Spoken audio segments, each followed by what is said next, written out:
بسم اللہ الرحمن الرحیم۔ ناظرین کرام السلام علیکم ورحمۃ اللہ وبرکاتہ۔ رمضان المبارک کی بابرکت گھڑیوں میں نہت اسٹوڈیو کے پلیٹ فارم سے قرآن مجید کے مضامین کا خلاصہ آپ کی خدمت میں پیش کیا جا رہا ہے۔ آج 17ویں پارے کے ساتھ حاضر خدمت ہے۔ ناظرین کرام، 17ویں پارے کا آغاز سورہ انبیاء سے ہوتا ہے۔ انبیاء نبی کی جمع ہے، کیونکہ اس سورہ مبارکہ میں کئی ایک انبیاء کرام کا ذکر موجود ہے، سو اسی وجہ سے اس سورت کا نام بھی سورہ انبیاء رکھ دیا گیا۔ یہ سورہ مبارکہ اور اس کے مضامین سے محسوس ہوتا ہے کہ یہ مکے کے اس دور میں نازل ہوئی جس کو ہم دور متوسط یعنی درمیانی زمانہ کہہ سکتے ہیں۔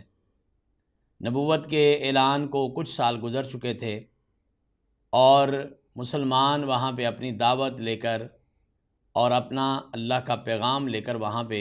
مختلف حوالوں سے تبلیغ کے مراحل طے کر رہے تھے۔ سامعین گرامی قدر، یہ سورہ مبارکہ اپنے سے پہلی سورہ طٰہٰ کا ایک کنٹینیوس پارٹ ہے۔ کہ جو چیزیں وہاں بیان ہوئی ہیں، جو تسلسل وہاں ٹوٹا تھا، وہی آگے جوڑ دیا گیا۔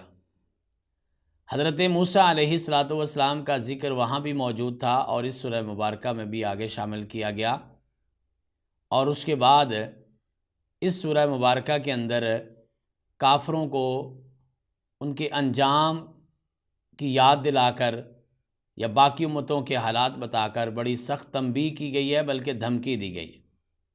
جبکہ اس کے وائس ورثہ، اس کے الٹ مسلمانوں کو تسلی اور تشفی دی گئی ہے، اور ساتھ ہی ان کو مکہ کے فتح ہونے کی انورٹڈ کاماس میں خوشخبری بھی سنائی گئی ہے۔ اس سورہ مبارکہ کی پہلی آیت میں قیامت کا تذکرہ کیا جا رہا ہے۔ اقترب للناس حسابهم وهم فی غفلۃ معرضون۔ کیا لوگ اپنے حساب و کتاب سے، اپنے انجام سے اور اپنی آخرت سے اور روز قیامت سے غافل ہو چکے ہیں؟ حضرات، یہ قیامت کیا ہے؟ قیامت اس دنیا کے بعد قائم ہونے والا ایک جہان ہے، جہاں اس دنیا کے سچ اور جھوٹ، اس دنیا کے ظلم اور انصاف، اس دنیا کے غلط اور صحیح، اس دنیا کے ظالم اور مظلوم کا فیصلہ کیا جائے گا۔ قیامت قائم ہونا یہ دنیا کے تمام عقائد کا لازمی حصہ اور جز ہے۔ انبیاء کرام بھی ہمیشہ جن دو بنیادی چیزوں کی طرف توجہ دلاتے تھے، اس میں ایک اللہ کی توحید تھی اور ایک یہ عقیدہ آخرت تھا، یعنی قیامت کا تصور تھا۔ قیامت کے بارے میں ایک بڑی اہم بات یہ ہے کہ اللہ تعالیٰ نے اس کا علم اپنے سوا کسی کو نہیں دیا۔ فرمایا کہ ان اللہ عندہ علم الساعہ، اللہ ہی ہے جس کے پاس قیامت کا علم ہے۔ قیامت کے بارے میں پیارے نبی علیہ السلام سے بھی جب سوال کیا گیا تھا کہ متی الساعۃ، جبریل امین علیہ السلام نے پوچھا تھا کہ قیامت کب آئے گی، تو آپ نے بھی وہاں یہی فرمایا تھا کہ مل مسئول عنہا بعالم من السائل، نہ پوچھنے والے کو پتہ ہے، نہ جس سے پوچھا جا رہا ہے اس کو پتہ ہے۔ ناظرین کرام، قیامت کے بارے میں یہ بات ضرور بتائی گئی ہے کہ وہ اچانک آنے والی ہے۔ یہ بات بھی بتائی گئی ہے کہ وہ آنے ہی والی ہے، قریب ہے۔ ان الساعۃ لآتیۃ۔ حضرات، یہ بھی بات رسول اللہ صلی اللہ علیہ وسلم نے فرمائی تھی، اپنی دو انگلیوں کو ملا کے کہا تھا، انا والساعۃ کہاتین۔ جس طرح یہ دو انگلیاں آپس میں قریب ہیں اور جڑی ہوئی ہیں، اسی طرح میرا اور قیامت کا بہت قرب ہے،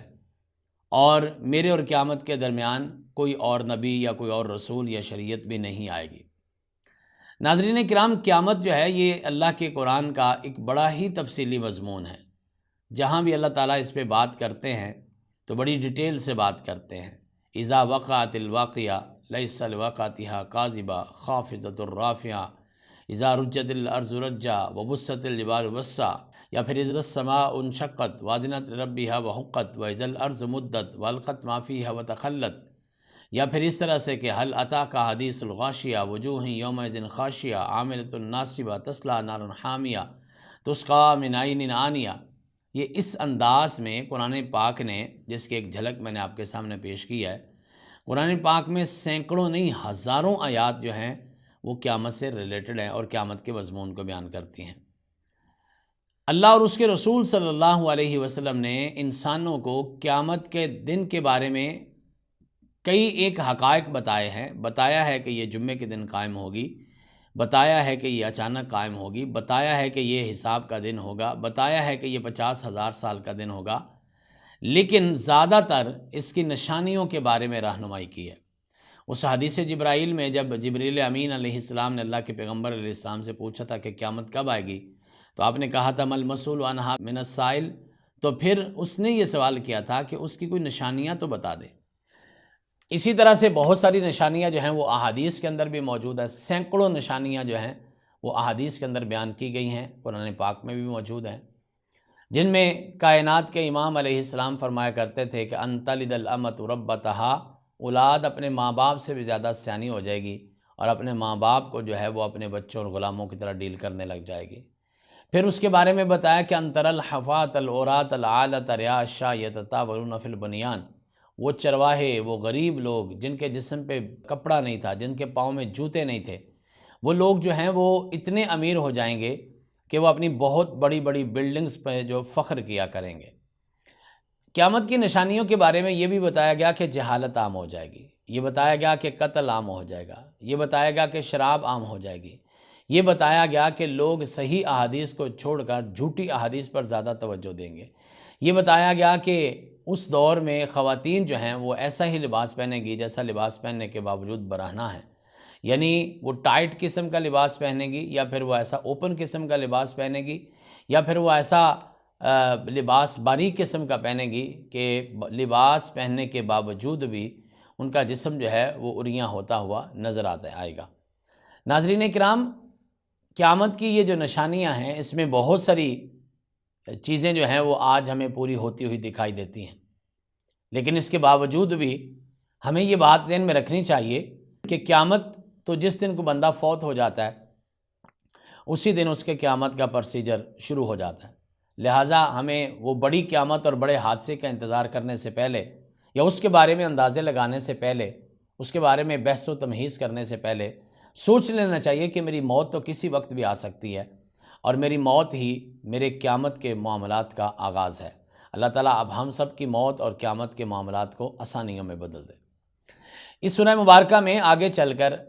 اس کائنات کی تخلیق کی بات کی گئی ہے، یہ کائنات کیسے معرض وجود میں آئی، اور یہاں پہ یہ جو کائنات کے اندر ہمیں تمام تر مظاہر نظر آتے ہیں یہ کس طرح سے معرض وجود میں آئے۔ قرآن کریم اس بات کی طرف نشاندہی کرتا ہے کہ، اور پیارے نبی علیہ السلام نے بھی اس کی کچھ تفصیلات بتائی ہیں کہ سب سے پہلے تو اللہ کی ذات تھی، اللہ کی ذات سے پہلے کچھ بھی نہ تھا، اس کے بعد پانی کے اوپر اللہ تعالیٰ نے اپنا عرش بنایا، اس پہ جلوہ گر ہوئے، پھر اللہ تعالیٰ نے قلم کو پیدا کیا، بعض مفسرین کی تحقیق یہ ہے کہ اس کے بعد فوری طور پہ لوح محفوظ پیدا کیا گیا، اور پھر قلم سے کہا گیا کہ اکتب، لکھیے۔ قلم نے سوال کیا کہ ما اکتب، میں کیا لکھوں؟ کہا اب سے لے کے جو قیامت تک ہونے والا ہے وہ سب لکھو۔ پھر اس نے لکھا، اسے لوح محفوظ میں رکھ دیا گیا، اور پھر اس کے بعد آسمان بنے، زمینیں بنی، دنیا کے یہ مٹی اور پانی اور دریا، صحرا، یہ سب کچھ معرض وجود میں آئے۔ اس کے بارے میں ایک اور بھی بات اللہ کے قرآن نے اس موقع پر کی ہے کہ پہلے یہ سارے کا سارا آسمان جو ہے یہ ایک ہی جگہ پہ تھا اور ایک گولے کی شکل میں تھا، لیکن سائنس کی تحقیق کے مطابق اس گولے کے اندر گیسز بھر گئیں اور وہ ایکسپلوڈ کر گیا، یعنی وہ پھٹ گیا ایک دھماکے کے ساتھ، شاید جسے سائنس کی زبان میں بگ بینگ کہا جاتا ہے۔ لیکن قرآن اور سائنس میں فرق یہ ہے کہ سائنس یہ کہتی ہے کہ یہ سارے کا سارا پروسیجر اٹ سیلف ہوا ہے، جبکہ یعنی خود بخود ہوا ہے، جبکہ قرآن اور اسلام یہ کہتا ہے کہ یہ ہوا اسی طرح سے ہی ہے، لیکن اس کا کرنے والا، اس کی پلاننگ کرنے والا اللہ تعالیٰ خود تھا۔ اللہ تعالیٰ نے یہ سارے کا سارا سلسلہ بنایا ہے۔ اس کے بعد پھر جو ہے وہ دکھ درد بھی پیدا کیے گئے، پھر انسانی زندگی کو سب سے آخری مخلوق کہا جاتا ہے کہ جو اس دنیا کی دھرتی کے لیے بنائی گئی وہ انسان ہے، اور انسان کو سب سے بہترین امت اور مخلوق بھی کہا گیا۔ ناظرین کرام، یہاں پر